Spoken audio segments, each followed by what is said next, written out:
গত ৫ অগাস্ট ২০২৪ আওয়ামী লীগ সরকার পতনের দিনে জাতীয় সংসদ ভবনের নেটওয়ার্ক সিস্টেমের তার ক্ষতিগ্রস্ত হওয়ার পর সেটি সম্পূর্ণ পরিবর্তন করা সম্ভব হয়নি। সে কারণেই ত্রয়োদশ জাতীয় সংসদের প্রথম অধিবেশনে একাধিকবার শব্দ ব্যবস্থায় বিভ্রাট হয়েছে বলে জানিয়েছেন সংশ্লিষ্ট প্রতিষ্ঠান সিটিএল এর প্রধান নির্বাহী জাহিদুর রহিম জোয়ারদার। সকালে দুদকের জিজ্ঞাসাবাদ শেষে গণমাধ্যমের কাছে এ বিষয়ে জানান তিনি।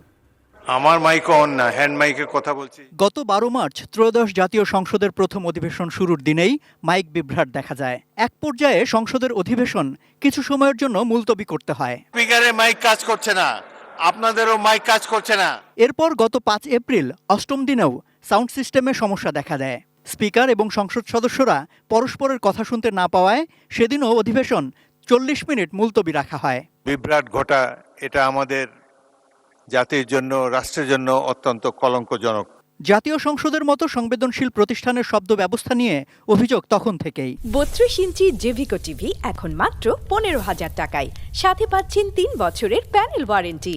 ২০১৮ সালে আওয়ামী লীগ আমলে স্থাপিত সাউন্ড সিস্টেমে অনিয়ম এবং পরবর্তীকালে অন্তর্বর্তী সরকারের সময় সংস্কার কাজে দুর্নীতি খতিয়ে দেখতে গত জানুয়ারিতে অনুসন্ধানে নামে দুদক। তদন্তে নাম আসে ঠিকাদারি প্রতিষ্ঠান কমিউনিকেশন টেকনোলজি লিমিটেডের। প্রতিষ্ঠানটির সিইও জাহিদুর রহিম জোয়ারদারের বিরুদ্ধে শত শত কোটি টাকা আত্মসাৎ ও অর্থ পাচারের অভিযোগ রয়েছে। সংসদের শব্দ সমস্যার পর দুদক কর্মকর্তারা তাকে জিজ্ঞাসাবাদ করেন। সংসদের সাউন্ড সিস্টেমের বিষয় নিয়ে দুর্নীতি দমন কমিশনে একটা অনুসন্ধান চলমান রয়েছে। আজকে অনুসন্ধানকারী কর্মকর্তা দুর্নীতি দমন কমিশনে অভিযোগ সংশ্লিষ্ট ব্যক্তিকে তার বক্তব্য নেওয়ার জন্য ডেকেছিলেন। উনি বক্তব্য দিয়ে গেছেন। নেটওয়ার্ক সিস্টেমের তারে ত্রুটির কারণে এমন বিভ্রাট হয়েছে বলে দুদককে জানিয়েছেন সিটিএল এর সিইও। মূল প্রবলেমটাই ছিল তারে ওয়্যার, এটা যে নেটওয়ার্ক তারের প্রবলেম ছিল। আমরা যখন নেটওয়ার্ক তার এখন চেঞ্জ করে দিয়ে নতুন তার লাগিয়ে দিয়েছি, এখন আর কোনো প্রবলেম নাই।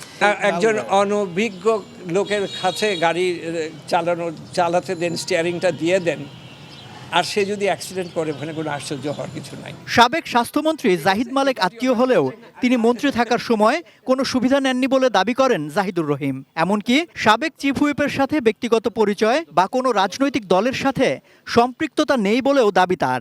আমাদের কোম্পানি স্বাস্থ্য মন্ত্রণালয়ের ১ পয়সার কোনো কাজও করে নাই।